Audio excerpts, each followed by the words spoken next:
Feeling stuck, lost, and alone. I had originally posted this in the subreddit r/relationship advice, and they advised me to cross-post here. I've tried a couple times now and it hasn't been able to post, so fingers crossed. Since making this post, I've called a lawyer and have a meeting next week to hopefully get back on track with life. I'm still living at home, and so is she. I've been told by friends that if I leave the home, she can say I abandoned her and the home so she can get a judgment to stay and essentially take away my house. I feel so empty and sick all the time. She's planning a second date with this guy secretly, and I don't know what to do. Stuck in a marriage.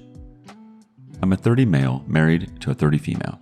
We've been married for 5 years, and there has been a lot of ups and downs throughout our relationship, and unfortunately, I think this is the end. I've caught her texting another male, and she even went on a date with this guy, expecting me to watch her kids and mine while she did so. She is planning another date with this guy as a double date with a friend that has constantly told her to divorce me for her own personal greed. She has no home herself, no credit. My wife has credit and can afford a home. My wife has recently been diagnosed with depression and anxiety, and I don't want to not support her through this, but she is completely unwilling to talk through our issues. I've suggested marriage counseling for us, and she won't do it. I own the home solely, and I want her to leave, but I can't just remove her from the home. I'm unsure of the steps to take and if I'm being an a-hole for considering it because of her recent diagnosis. Update. So I met with a lawyer today. So because my wife and I have a joint account and have paid the mortgage through those accounts, she's entitled to equity in the house under solely my name that was purchased before the marriage. Additionally, because she has custody of the 2 other kids, likely she's going to win custody of my daughter, so child support will be paid. Understood, fine with that. All for that. But because she's not working due to her newfound disability of being depressed and having anxiety, if we got divorced, I'd have to pay an additional $1,500 plus child support to divorce her for 5 years. And she cheated on me. What is life right now? Update. I finally did it. I filed for divorce. I'm not sure how to reference my previous posts. It's been a while. But I tried to work things out after my wife cheated, and things were good for about a month. On Valentine's Day, my wife lied to me, saying she was going to meet up with a girlfriend of hers because her friend was depressed and alone, etc., and left me home with the kids, my daughter and her 2 boys. I had a feeling I knew where she was going. I had a spare phone I put in the car for geo-tracking, and she went to bed in this guy's apartment and spent the night and the entire day following there. I feel sick to my stomach. I let this go on as long as I did, but I met with my lawyer and put him on retainer. I'm so depressed and feel alone, but a weight is starting to come off now that I've started the process of divorce. She has no idea I know about this. She continued to lie when she got home, and she has no idea I went to see a lawyer. Our first response is from Ranger INF. I am sure you are doing the right thing. You are finally on the path that will lead you out of infidelity and toward a better life. Stay strong and act with commitment and decisiveness. Once she knows divorce is coming, maintain minimum contact with her. Do not discuss anything that isn't related to the divorce and the separation of your lives. Good luck. The OP responds, I appreciate the comments. I definitely will not allow her to manipulate me anymore into staying or make me feel like I'm the one at fault for her infidelity. I have contemplated telling her and her sister about this since I spoke to her sister last time when things had gotten better. I'm now just waiting for her to be served, and I'll call her after and explain everything. My wife has no idea I know where she was on Valentine's Day, and she will find out when she's served. I know it's over. She has no respect for me anymore and thinks this is a normal and okay behavior. I was pissed at the guy, but at the same time, I know she didn't tell him she's still married. Our next response coming from the OG Templar Knight. I'm so sorry you are going through this. It's tough to handle these situations at first. They will take time, but everything will be okay. You are not really alone. There are people here that have been there or are there now like you. We are here for you. Good for taking the first step and getting the lawyer. She is still in the affair fog. Getting smacked with the divorce papers will wake her up really quick, possibly. Get into some kind of counseling for yourself.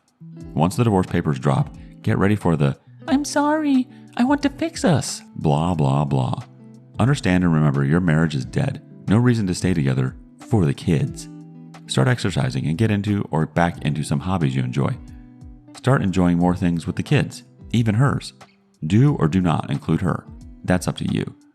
Start the 180 right now. She may pick up on your change or she may not. Just be polite and non-confrontational for now. Drop the hammer when the time is right. Let your lawyer do their job and listen to what they tell you to do. Good luck, OP. Keep us posted on how you are doing and how this all shakes out. On to the next adventure. Is it ever okay to not tell about the affair? Throwaway account, and tried to provide details and simultaneously be vague to avoid recognition. I, late 20s male, had been in a relationship with my ex, late 20s female, for 7 or 8 years since college, not married, felt like there was some distancing, but ignored the flags, and broke up early last year, seemingly suddenly without warning. She initially posed it as a benign breakup. "You didn't make me feel special. I feel like we were just friends hanging out. I love you, but I'm not in love with you." But wanted to remain friends with the possibility to restart our relationship after I figured things out career-wise. I agreed with her decision until 3 weeks later, I found some of her words did not align. Peeked at her socials because I remembered her passwords, still sort of wrestling with whether this was acceptable, and found evidence of an emotional affair at least since 6 to 7 months prior, and pictures of the physical affair with a married coworker 1 month prior to D-Day. Immediately cut her off shared accounts, blocked her on all forms of socials and contacts, and have been no contact since D-Day. However, through a mutual friend, I heard that she was going to break up with me anyways, that she didn't want to confront me about feeling unfulfilled in our relationship because she thought I was difficult to approach, and she kept the affair a secret to spare my feelings. This is the last I heard of her over a year ago. Since then, I've done therapy, read, listened to books and podcasts about codependency, relationships, and mental health, and lurked in this subreddit, all of which have gotten me through the lows, as it was comforting to know I wasn't alone. I'm able to see that my experience was an exit affair with some monkey branching. Sure, I occasionally feel upset that someone I had considered my best friend and someone I had wanted to spend the rest of my life with betrayed me, and sometimes I feel sad or guilty about how much I contributed to making her feel low enough to justify cheating. Overall, I feel like I have grown personally, can recognize some red flags, am better mentally than where I was a year ago, am able to recognize that what I miss is a memory and not my actual ex, and know with full confidence that I am not responsible for her cheating. Now, I have a friend who has been in a relationship with her significant other for about a year. I've been told that my friend has been trying to break up with her significant other for months, but the significant other would not let that happen. So my friend would acquiesce until the next incident, wash and repeat. Otherwise, had not cheated in the relationship. Until recently, my friend had a one-night stand while on a trip, then broke up with her significant other upon returning, without admitting to the one-night stand.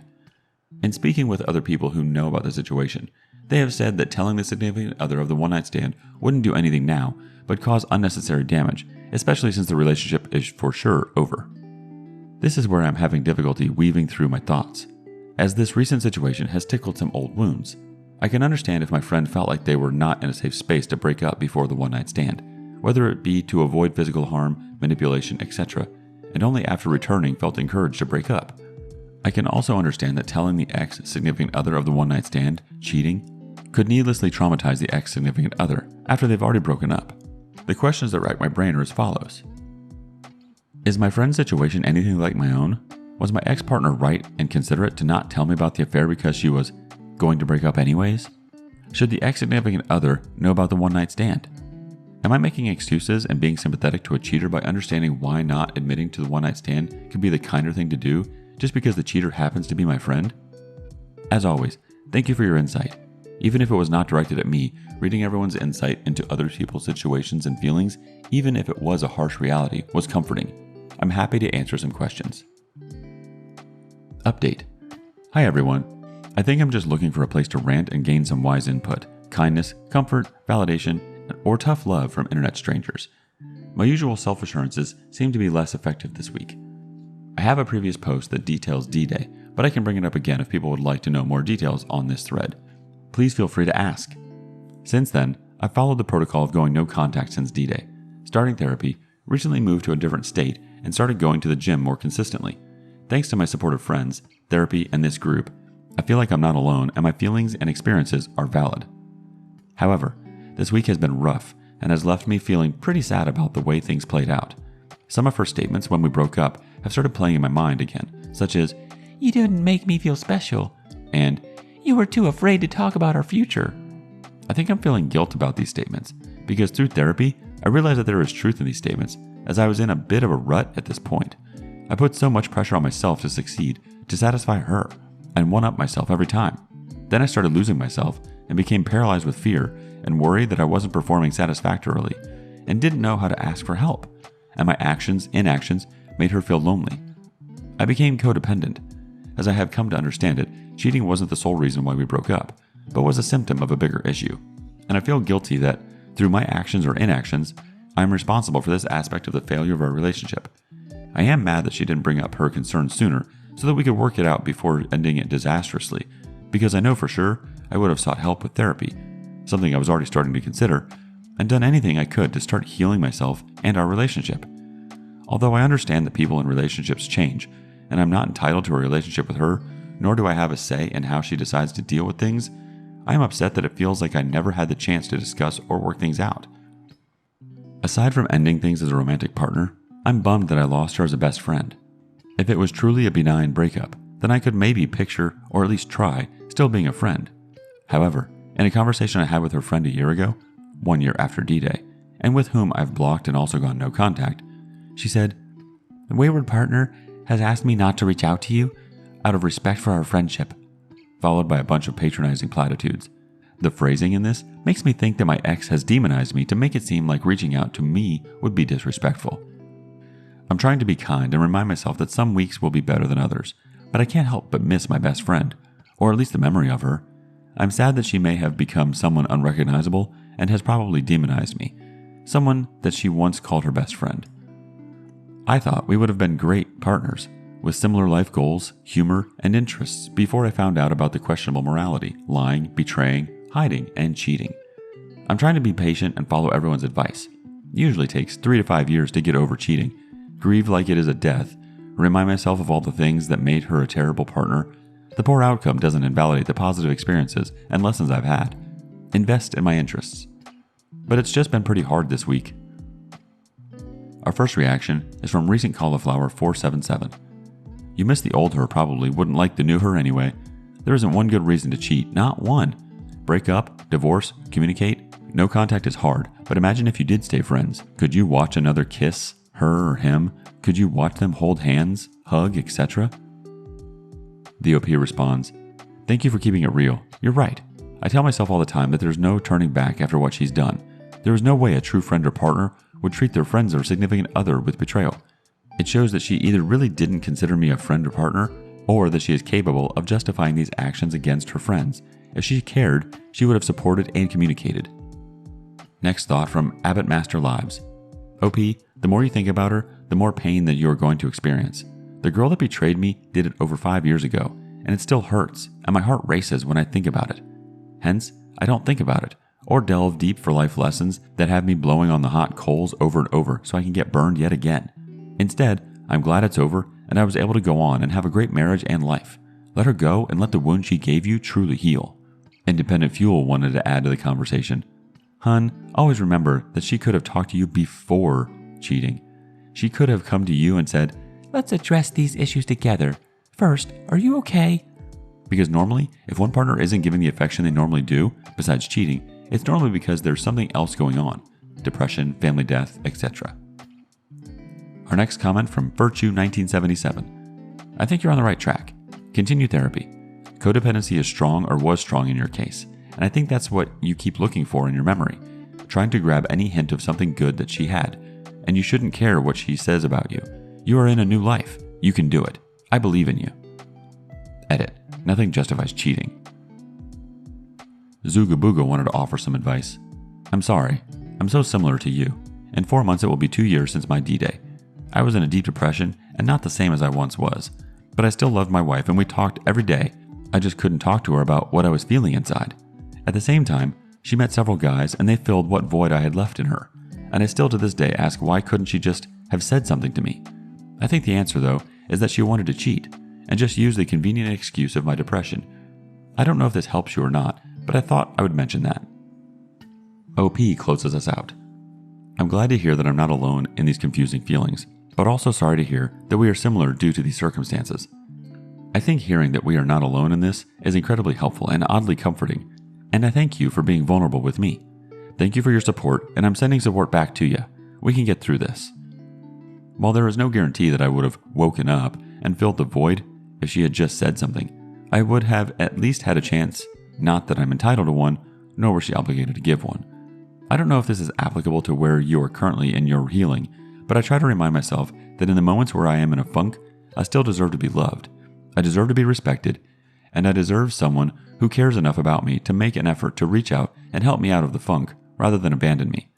As you've said, if she wanted to care, she would, but she wanted to cheat, so she did, and weaponized my anxiety against me at that. It really shows a lack of accountability and empathy.